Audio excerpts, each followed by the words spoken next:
اگلی شاد فرمایا وَمِن ثمرات النخیل والأعناب، اور کھجور اور انگور کے پھلوں میں سے ہم تمہیں رس پلاتے ہیں، تتخذون منہ سکرا، کہ تم اس سے نبیذ بناتے ہو، ورزقا حسنا، اور اچھا رزق، یعنی تم کھجور سے انگور سے سرکہ بناتے ہو، رب بناتے ہو، خرما بناتے ہو، معیز بناتے ہو۔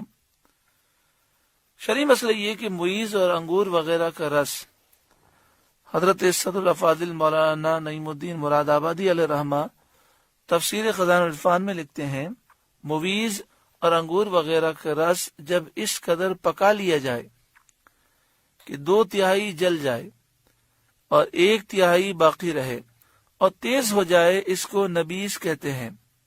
یہ حد سکر تک نہ پہنچائے اور نشہ نہ لائے تو شیخین کے نزدیک حلال ہے، اور یہی آیت اور بہت سی احادیث ان کی دلیل ہیں۔ یعنی مراد یہ ہے کہ انگور کا رس اگر اس کو پکا لیا جائے اور اس میں نشہ نہ ہو تو اسے نبیذ کہتے ہیں، اور اس کا استعمال درست ہے۔ ان فی ذلک لآیۃ لقوم یعقلون، بے شک اس میں نشانی ہے عقل والوں کو۔ وَأَوْحَى رَبُّكَ إِلَى النَّحْلِ، اور تمہارے رب نے شہد کی مکھی کو الہام کیا، یعنی شہد کی مکھی کے دل میں یہ بات ڈالی، اسے یہ بات سکھائی، اس کی فطرت میں یہ ساری چیزیں رکھیں۔ ان اتخذی من الجبال بیوتا، کہ پہاڑوں میں گھر بنا، ومن الشجر، اور درختوں میں گھر بنا، ومما یعرشون، اور چھتوں میں گھر بنا، یعنی چھتے بنا۔ ثم کلی من کل الثمرات، پھر ہر قسم کے پھل میں سے کھا، فسلکی سبل ربک ذللا، اور پھلوں کی تلاش میں اپنے رب کی راہیں چل کہ تیرے لیے نرم و آسان ہے۔ فضل الہی سے یہ نرم و آسان ہے جس کا تجھے الہام کیا گیا ہے، حتیٰ کہ تجھے چلنا پھرنا دشوار نہیں، اور تو کتنی ہی دور نکل جائے راستہ نہیں بھٹکتی اور اپنے مقام پر واپس آ جاتی ہے۔ آیت کریمہ میں شہد کی مکھی کا ذکر ہے، اور یہاں پر یہ ذکر کیا گیا کہ شہد کی مکھی کو یہ حکم دیا گیا کہ وہ پھلوں کو، پھولوں کو حاصل کرنے کے لیے، یعنی ان کا رس حاصل کرنے کے لیے دور دور جاتی ہے۔ مفسرین بیان فرماتے ہیں کہ اللہ تعالیٰ نے مکھی کو وہ نظام دیا ہے کہ اس کا چھتے سے تعلق رہتا ہے۔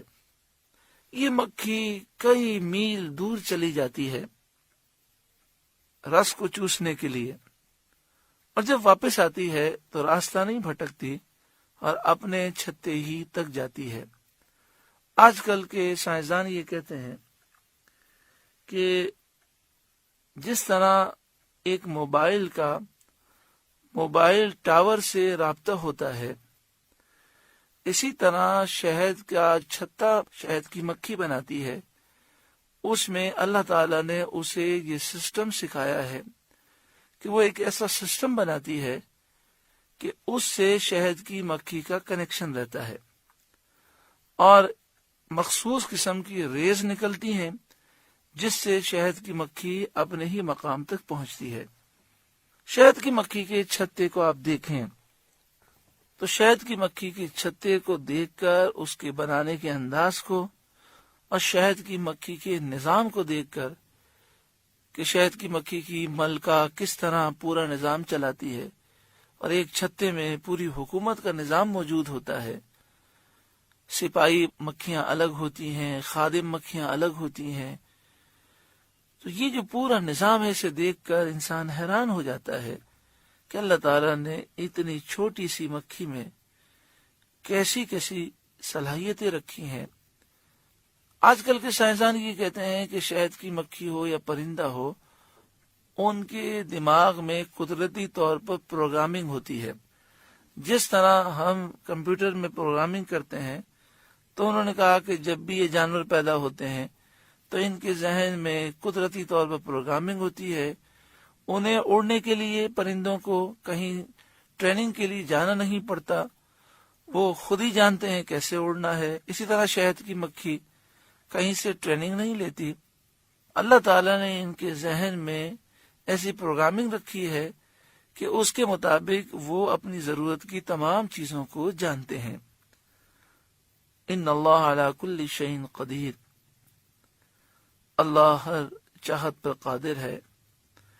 یہ جو جانور ہیں، یہ پرندے ہیں، یہ مچھلیاں ہیں، یہ پھول پھل پودے درخت سبزے اناج، اس پر ساری زندگی گزر جائے، لوگ تحقیق کرتے رہیں، پھر بھی مکمل تحقیق نہیں ہو سکتی. اور جیسے جیسے وقت گزرتا جا رہا ہے، بہت ساری عجیب و غریب باتیں لوگوں کے سامنے آتی جا رہی ہیں. مگر افسوس اس بات کا ہے کہ وہ شہد کی مکھی کے کمال کو تو مانتے ہیں، لیکن جس رب نے یہ کمال اس میں پیدا کیا، بعض سائنسدان اس کے منکر ہیں. جو مسلمان سائنسدان ہیں وہ تو جب سائنس پڑھتے ہیں اور ایسی ریسرچ کرتے ہیں تو ان کے دل میں اللہ کی محبت اور بڑھ جاتی ہے. لیکن جو اللہ کی محبت سے دور ہیں، جو اللہ پر ایمان نہیں رکھتے، وہ شہد کی مکھی اور پرندوں کے کمالات کو تو مانتے ہیں، یعنی مصنوع کے کمال کو مانتے ہیں، لیکن جس بنانے والے نے انہیں پیدا کیا اس کی وحدانیت کو اور اس کی شان کو تسلیم نہیں کرتے. نصیب اپنا اپنا. اللہ کا ہم شکر ادا کرتے ہیں کہ ہم تو ایسی کوئی بھی چیز دیکھتے ہیں تو ہمارے دل میں اللہ کی محبت جو موجود ہے اس میں مزید اضافہ ہوتا ہے. اللہ تعالی ہر ایک انسان کو سمجھ عطا فرمائے. یخرج من بطونها شراب مختلف الوانه فیہ شفاء للناس. اس کے پیٹ سے ایک پینے کی چیز رنگ برنگی نکلتی ہے جس میں لوگوں کی تندرستی ہے، لوگوں کے لیے شفا ہے. شہد کے مفسرین نے 3 رنگ لکھے. ایک سفید رنگ کا شہد ہوتا ہے، ایک پیلے رنگ کا ہوتا ہے اور ایک لال رنگ کا ہوتا ہے. لیکن اس کے علاوہ بھی اور رنگ ہوتے ہیں. یہاں پہ فرمایا مختلف الوانہ، رنگ برنگی چیز نکلتی ہے جس کے رنگ مختلف ہوتے ہیں. شفاء للناس، لوگوں کے لیے شفا ہے. شہد کا استعمال شفا ہے، لیکن جس طرح دوائی میں مختلف مقداریں ہوتی ہیں، جب ہم ڈاکٹر کے پاس جاتے ہیں تو ڈاکٹر کہتا ہے یہ گولی آپ کو آدھی کھانی ہے، یہ دن میں آپ کو 3 کھانی ہے، یا آپ کو دن میں 6 کھانی ہے. تو اسی طرح ہر بیماری کے لیے شہد کی مختلف مقدار ہوتی ہے. حدیث پاک میں نبی اکرم صلی اللہ علیہ وآلہ وسلم کی بارگاہ میں کسی شخص نے آ کر پیارے آقا صلی اللہ علیہ وآلہ وسلم کی بارگاہ میں عرض کی کہ یا رسول اللہ صلی اللہ علیہ وسلم، میرے بھائی کو پیٹ میں تکلیف ہے اور اس وجہ سے وہ بہت پریشان ہے. تو آپ صلی اللہ علیہ وآلہ وسلم نے فرمایا اسے شہد پلاؤ. اسے شہد پلایا گیا. پھر انہوں نے آ کے عرض کیا یا رسول اللہ تکلیف تو اور بڑھ گئی. تو آپ نے فرمایا اللہ کا کلام سچا ہے، تیرے بھائی کا پیٹ جھوٹا ہے، اسے شہد پلاؤ. انہوں نے پھر شہد پلایا تو اور تکلیف بڑھ گئی. انہوں نے پھر عرض کی تو آپ نے فرمایا اللہ کا کلام سچا ہے، تیرے بھائی کا پیٹ جھوٹا ہے، اسے اور شہد پلاؤ. پھر جب شہد پلایا گیا تو اس کی بیماری دور ہو گئی. تو محدثین اس حدیث کی شرح میں بعض یہ نقطہ بیان کرتے ہیں کہ نبی اکرم صلی اللہ علیہ وآلہ وسلم اللہ کی عطا سے یہ جانتے تھے کہ ایک مخصوص مقدار جب شہد کی پیٹ میں جائے گی تو اس کا پیٹ صحیح ہو جائے گا. آج کل کے طبیبوں نے شہد کے مختلف طریقے بیان کیے اور اس پہ کافی ریسرچ کی گئی کہ کس بیماری میں شہد کس طرح استعمال کرنا چاہیے، لیکن سب سے اہم چیز یہ ہے کہ شہد اصلی ہو، اور دوسری چیز ہے بھروسہ۔ اللہ تعالیٰ کا کلام ہے، اس میں فرمایا گیا فیہ شفاء للناس، اس میں لوگوں کے لیے شفا ہے۔ تو ہمارا یقین جتنا کامل ہوگا اتنا ہی کرم ہوگا۔ اللہ تبارک و تعالی ہمیں یقین کی پختگی عطا فرمائے۔ ان فی ذلک لآیۃ لقوم یتفکرون، بے شک اس میں نشانی ہے دھیان کرنے والوں کے لیے، غور و فکر کرنے والوں کے لیے، یعنی اللہ تعالیٰ کی قدرت اور حکمت پر غور و فکر کرنے والوں کے لیے ضرور نشانی ہے کہ اس نے ایک کمزور ناتواں مکھی کو کیسی عقل مندی اور دانائی عطا فرمائی، اور کیسی باریک صنعتیں اسے عطا فرمائی، کس طرح وہ رس چوستی ہے، کس طرح اس رس کو جمع کرتی ہے، کس قدر خوبصورت وہ چھتا بناتی ہے، پھر چھتے کا نظام کس طرح وہ چلاتی ہے۔ اللہ تعالیٰ پاک ہے اور اللہ تعالیٰ کی ذات میں اور صفات میں کوئی شریک نہیں۔ اس سے فکر کرنے والوں کو اس پر بھی تنبیہ ہو جاتی ہے کہ اللہ تعالیٰ اپنی قدرت کاملہ سے ایک ادنا ضعیف سی کمزور مکھی کو یہ صفت عطا فرماتا ہے کہ وہ مختلف قسم کے پھولوں اور پھلوں سے ایسے لطیف اجزاء حاصل کرے جس سے نفیس شہد بنے، جو نہایت خوشگوار ہو، طاہر ہو، پاکیزہ ہو، فاسد ہونے اور سڑنے کی اس میں قابلیت نہ ہو۔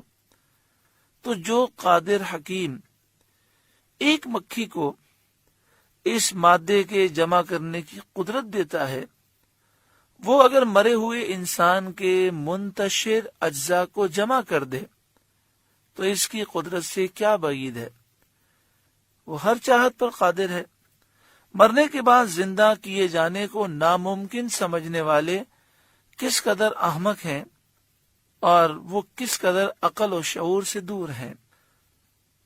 اب اگلی آیت کریمہ میں اللہ تعالیٰ اپنے بندوں پر اپنی قدرت کے وہ آثار ظاہر فرماتا ہے جو خود لوگوں میں اور ان کے احوال میں نمایاں ہیں۔